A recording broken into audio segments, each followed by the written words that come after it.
Dnes si ukážeme, ako sa postarať o zelenú strechu na jar. V prípade, ak to nespravíte, hrozí, že tá strecha bude chradnúť a nebude vám prinášať radosť.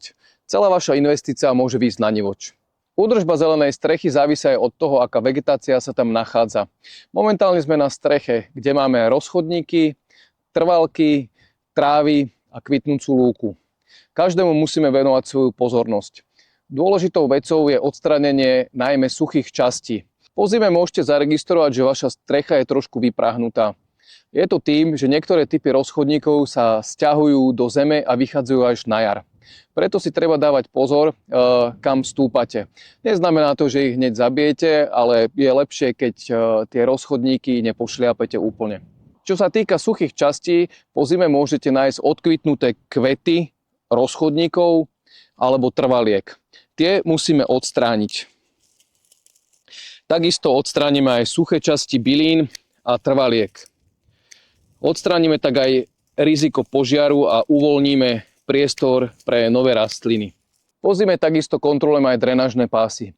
Stáva sa, že rozchodníky zarastú aj do týchto častí a tieto zvyšné alebo prebytočné rozchodníky treba odstrániť. Rozchodníky, ktoré sme odstránili z drenážnych pásov, vieme využiť. Na streche sa vždy totiž nachádzajú miesta, ktoré sú vyprahnuté. Takto môžeme založiť časť strechy, trošku ten substrát rozrušíme, tieto rozchodníky tam položíme, jemne prihrabneme a oni sa sami prekorenia. Na rozchodníky používame špeciálne hnojivá, ktoré sa rozkladajú niekoľko mesiacov. Toto hnojivo nájdete aj v našom e-shope. Nájdete ho v 3 a 5 kilových baleniach. V skorých jarných mesiacoch ešte burinu neuvidíte. Uvidíte ho niekoľko týždňov po zahnoji. Preto je dôležité vrátiť sa opäť na strechu a túto naletovú burinu pretrhať. Hnojivo rovnomerne rozhádžeme.